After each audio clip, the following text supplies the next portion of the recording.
she lost her footing and fell, her head striking the corner of the stone bird bath with a sickening.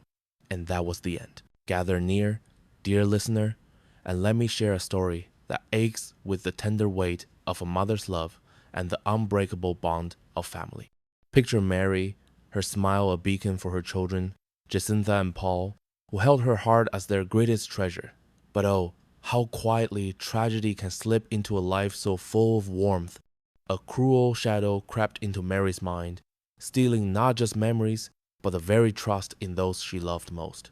This is a tale of devotion tested by a merciless hidden foe, a story that will tug at your heart and leave you breathless, mourning the fragile beauty of a family torn apart by a sorrow no one saw coming. Before we continue, kindly hit the subscription button on your screen and let us know in the comments section where you are watching from. Mary's later years were supposed to be peaceful, but then a fog began to roll into her mind. It wasn't the simple forgetfulness we all joke about, misplacing our glasses or forgetting a name. No, this was different. The doctors called it a disorder, a sickness of the brain that slowly unraveled her memories, one thread at a time. It was hardest on Jecintha. Oh, that girl had a heart of gold. She visited every day, helping with the cooking, cleaning, and reminding Mary to take her pills. Paul, well, he loved his mother, but he was always so busy with his work in the city, sending money but seldom visiting. You hold down the fort, Jecintha. He'd say on the phone, I'll be there soon. The real trouble started as Mary's 70th birthday approached. Jecintha was planning a small, lovely party, but Mary's mind, clouded and confused, began to fixate on one thing. She became convinced, absolutely certain, that Jecintha was not her daughter. You're an imposter, she'd whisper, her eyes wide with fear. You're trying to poison me. She'd point a trembling finger at the very pills that were meant to help her. You put something in there. I know you did. It broke Jecintha's heart. Mama, it's me. It's your Jecintha, she'd plead, tears streaming down her face. But the sickness in Mary's brain was a wall that love couldn't penetrate. The day of the birthday party arrived. Paul had finally come home. The house was decorated, a beautiful cake sat on the table, but Mary was in a state of sheer terror. She saw the two of them whispering in the kitchen, planning the party, and in her distorted reality, she was sure they were plotting her end. As the afternoon sun slanted through the window, Jecintha brought Mary her medication with a glass of water. Here, Mama, please. It will help you feel better for your party. Mary stared at the pill in Jecintha's palm. Her heart hammered in her chest.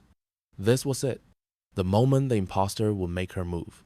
In a surge of adrenaline and fear, born entirely from the disease that held her mind captive, she did the unthinkable. She slapped the pill out of Jecintha's hand and made a frantic dash for the front door.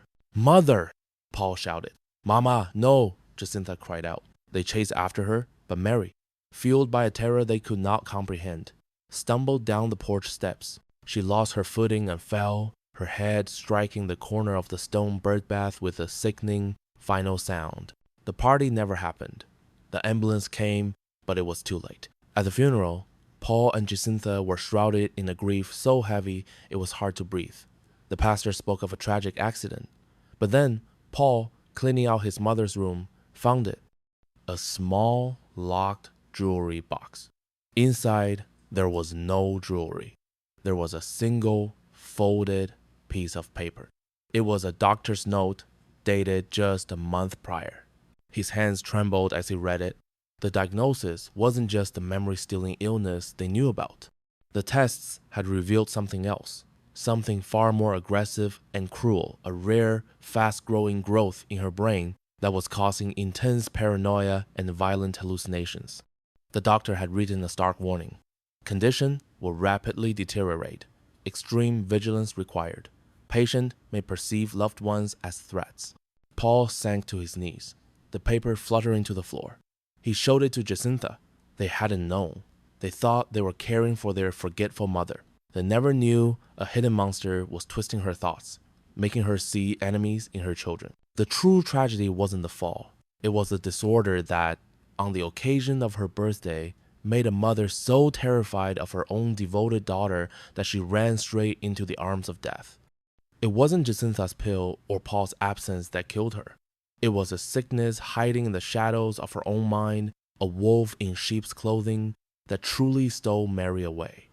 And in the quiet of that empty house, two children were left with a sorrow that was infinitely more complicated, and a lesson about a battle that sometimes is fought where no one can see. Dearest friends, let this tender tale of Mary, Jecintha, and Paul linger in your heart, a gentle reminder to cherish every moment with those you love, for time and unseen trials can steal even the strongest bonds. Hold your dear ones close, listen to their stories, and offer kindness where you can lives. Shadows are often hidden, but love shines through. What lessons do you carry from this poignant story, and how might they shape the way you hold your own loved ones near? Drop your answer in the comments, and don't forget to share, like, and subscribe to our channel for more heartwarming tales like this. Stay safe.